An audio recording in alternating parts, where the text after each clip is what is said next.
Sin duda, uno de los procesos más importantes que está regulado en la legislación procesal es el que tiene que ver con el proceso de declaración de pertenencia, aquel proceso mediante el cual quien ha poseído pretende hacerse dueño de un bien. Es un proceso de un alto contenido social, tiene que ver nada más ni nada menos fundamentalmente con la posibilidad de que las personas que explotan la tierra se hagan dueños de ella. De manera que este es un proceso cardinal que tiene que ver inclusive con la propia paz de Colombia y como lo veremos adelante, pues sobre este experimento de los procesos de declaración de pertenencia no se ha dicho todavía la última palabra porque están en curso la posibilidad de que haya reformas muy importantes en el futuro inmediato.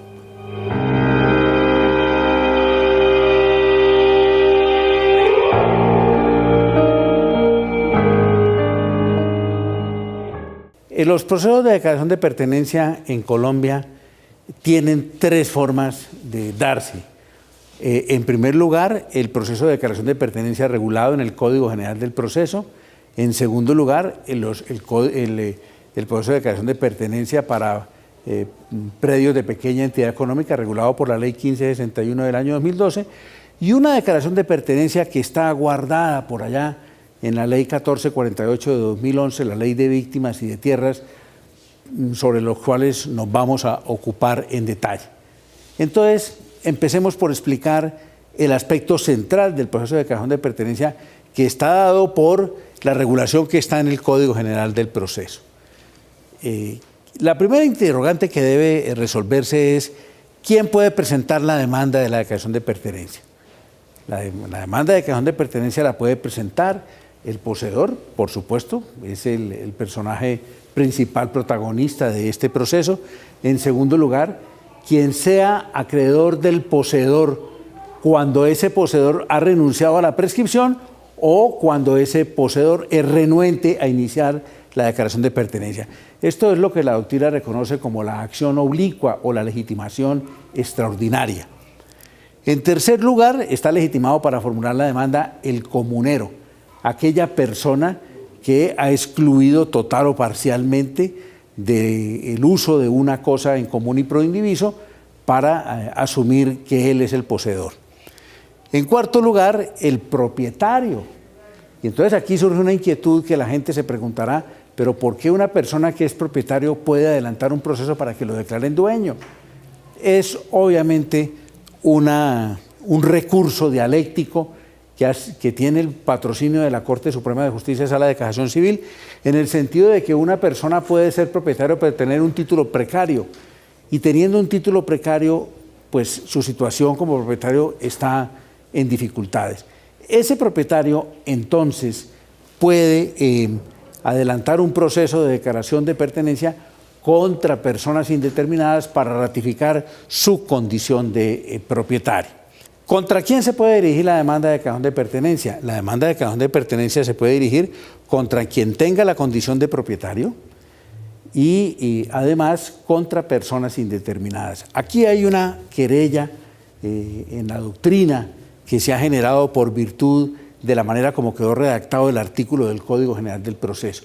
Hay quienes sostienen que quedó abolida la posibilidad de que se formule la demanda contra personas indeterminadas con el argumento de que ya cuando se trate de bienes inmuebles que no tengan registros en el folio de matrícula inmobiliaria, entonces la demanda no se puede formular de pertenencia porque se trataría de un bien baldío, según una tesis bastante aparatosa de la Corte Constitucional que fue expuesta en la sentencia de tutela T-448 de 2014.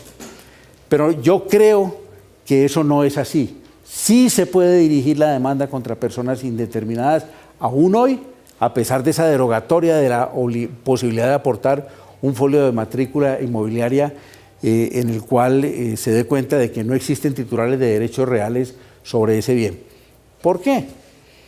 Porque el artículo 12 del Código General del Proceso le impone al juez el deber de decidir aun cuando no tenga norma aplicable o cuando existan vacíos. Cuando en el Código General del Proceso se modificó la norma para suprimir de ese articulado la posibilidad de presentar un un certificado que dé cuenta de que no existen titulares de derechos reales sobre el bien, si bien en principio podría decirse que al suprimirse eso, entonces no se puede dirigir la demanda contra personas indeterminadas, hay que convenir en que esa misma disposición quedó establecida en la Ley 1561 del 2012 y al quedar establecida en esa otra legislación, pues esa legislación sirve para llenar el vacío que se creó en el Código General del Proceso.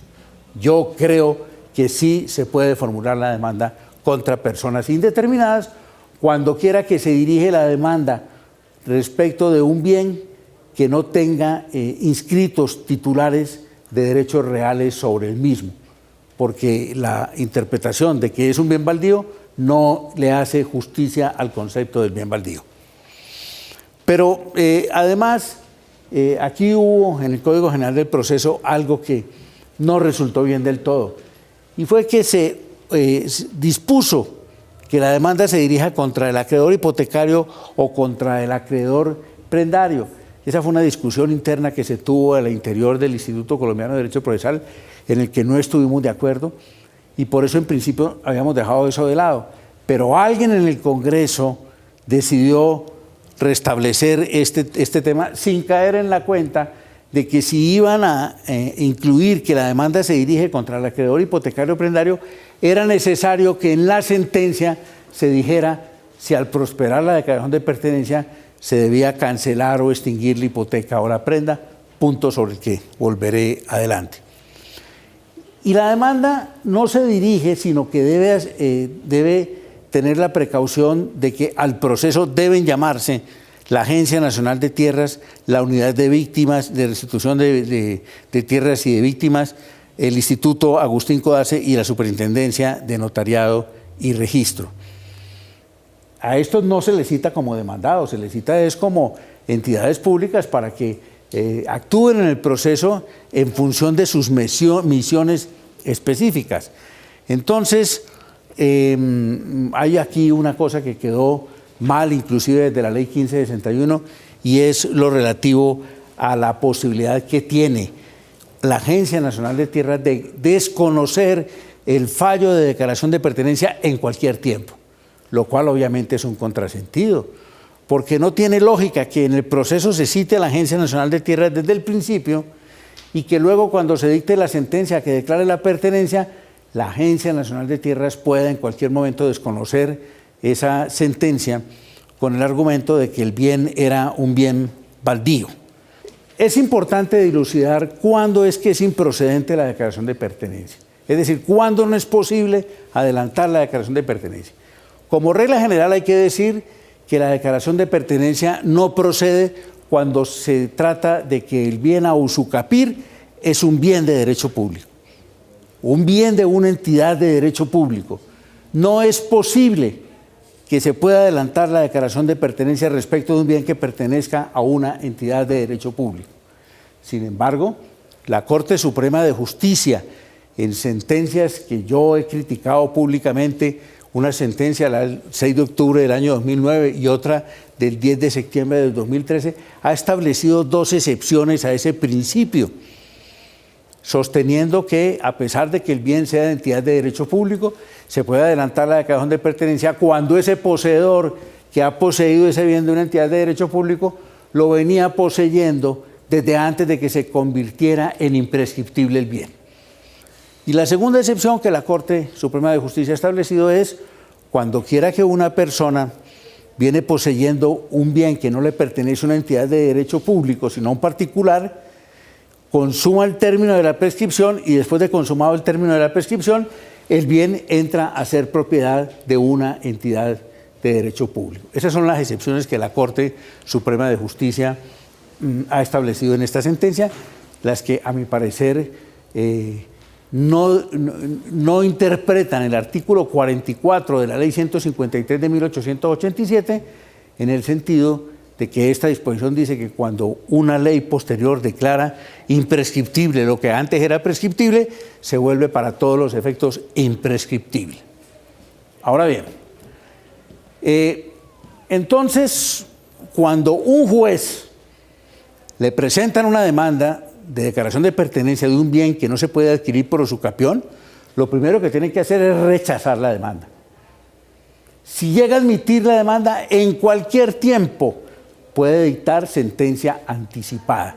Este evento no está previsto en el artículo 278 del Código General del Proceso, pero es una de las formas de sentencia anticipada previstas en el Estatuto. Lo otro es que una vez que se inicie el proceso, esta declaración de pertenencia pues tiene una ritualidad que es admitir la demanda, ordenar la inscripción de la demanda en el folio de matrícula inmobiliaria cuando lo que se trata de usucapir es un bien. Se debe hacer un edicto emplazatorio para que las personas que se crean con derecho a intervenir vengan al proceso. Ese emplazamiento debe registrarse en el Registro Nacional de Personas Emplazadas.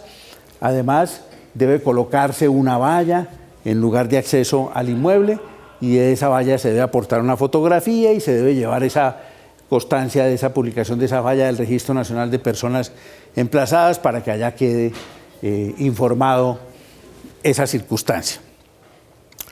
Entonces, esa es la parte inicial del proceso, que es muy importante tenerla en cuenta porque tiene unos requisitos que van encaminados a que se surta el emplazamiento con terceros para que esos terceros lleguen al proceso y sean representados a través de un curador ad litem que va a representar a toda la comunidad y con base en el cual esa sentencia va a tener efectos erga omnes. Es importante detenerse un segundo para hacer mención de si es o no procedente la declaración de pertenencia respecto de un bien que esté embargado.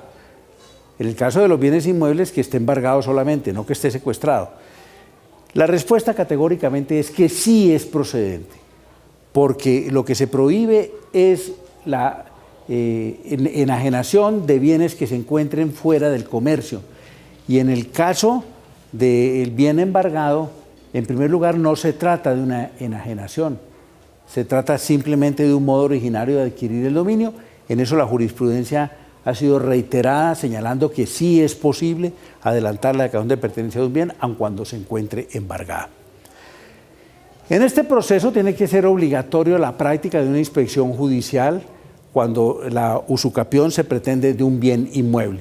Eso para que el juez compruebe los actos posesorios, los linderos, etc. Proferida la sentencia tratándose de declaración de pertenencia frente a bienes inmuebles, pues tiene que registrarse en la Oficina de Registro de Instrumentos Públicos. Y como lo dije antes, queda latente el problema de que si se declara la pertenencia de un bien que soporta una garantía hipotecaria o prendaria, como hay que citar al acreedor hipotecario prendario, no resolvió el código el gran interrogante de si debe o no cancelarse o extinguirse esa hipoteca o la prenda. Yo creo que cuando se declara la pertenencia de un bien hipotecado o dado en prenda, el juez, al proferir la sentencia, debe ordenar la cancelación de la hipoteca y la prenda. Y en este proceso debe practicarse necesariamente una inspección judicial, como ya lo dije, respecto de bienes inmuebles. El otro proceso de declaración de pertenencia es el de la Ley 1561, que está previsto para adelantar la declaración de pertenencia de pequeños fundos rurales y urbanos que tengan las siguientes características. Un fundo rural que no exceda de una extensión superficiaria mayor a una unidad agrícola familiar, o que si es un inmueble urbano, su valor no exceda del equivalente a 250 salarios mínimos mensuales. Este es un proceso que es peculiar porque solamente es para que se adelante la declaración de pertenencia respecto de estos bienes, o para que en el caso de que una persona haya adquirido de quien no es el propietario y por tanto sea poseedor en falsa tradición, adelante un proceso para que le pueda ser saneada su posesión. Es un proceso que tiene unas consideraciones peculiares. Por ejemplo, en este proceso el demandante tiene que informar y demostrar cuál es su estado civil al momento de presentar la demanda. ¿Por qué? Porque si esa persona está casada o tiene unión marital debidamente declarada, al momento de dictarse la sentencia no se va a dictar solamente declarando dueño al poseedor, sino a su cónyuge o a su compañero permanente. Este es un proceso que, repito, solamente es para adelantar la declaración de pertenencia o el saneamiento de la tradición, pero de pequeños inmuebles rurales urbanos a los que he hecho referencia. En otras palabras, un inmueble rural o urbano que exceda de la extensión o del valor económico a los que he hecho referencia no se puede venir a titular por este procedimiento, sino que tiene que venirse a titular por la vía del Código General del Proceso. Y queda una declaración de pertenencia que está metida en la Ley de Restitución de Tierras y de Víctimas, la Ley 1448 de 2011, que está previsto en el artículo 74. ¿En qué consiste esta declaración de pertenencia? Consiste en que cuando una persona acude a la unidad de restitución de tierras y demuestra que fue despojado, que fue desalojado, y en virtud de eso se inicia un proceso ante el juez civil de tierras del circuito y se declara la pertenencia, se declara la restitución, el juez debe examinar si esa persona que fue despojado, por virtud del despojo se le impidió consumar la prescripción. Entonces, si el juez llega a esa averiguación, lo que va a hacer es admitir que esa persona completó el término de prescripción durante el tiempo en que fue desalojado o despojado. Es decir, si la persona fue despojado cuando llevaba 8 años como poseedor y estuvo sin contacto con el bien 2, 3 años, cuando regrese, el juez no solamente le va a ordenar la restitución del bien, sino que va a reconocer que por haber sido despojado o desalojado no pudo tener el término completo, pero lo va a premiar de alguna manera reconociendo que es el propietario del bien. Pero este escenario de los procesos de declaración de pertenencia que yo he descrito, repito, el Código General del Proceso, la Ley 1561, el artículo 74 de la Ley de Víctimas, se encuentra en una situación que puede modificarse pronto. ¿Por qué? Que como lo dije antes, en los acuerdos de La Habana se estableció que debe haber una nueva legislación sobre el tema de tierras. No solamente se va a pensar en la creación de una jurisdicción agraria, sino que seguramente vamos a tener en los próximos años, ojalá más pronto que tarde, un nuevo proceso unificado de declaración de pertenencia. Ojalá eso ocurra y no que tengamos 3 vías distintas de procedimiento para que una persona pueda concurrir ante la justicia para que lo declaren dueño. Obviamente, al terminar la legislatura, se había presentado un proyecto de ley sobre el tema de las tierras, pero infortunadamente no alcanzó a aprobarse. Es decir, debe quedar claro hacia el futuro que el país va a tener que soportar en un tiempo muy inmediato que haya una jurisdicción agraria y que haya una nueva reglamentación unificada, ojalá, de los nuevos procesos de declaración de pertenencia.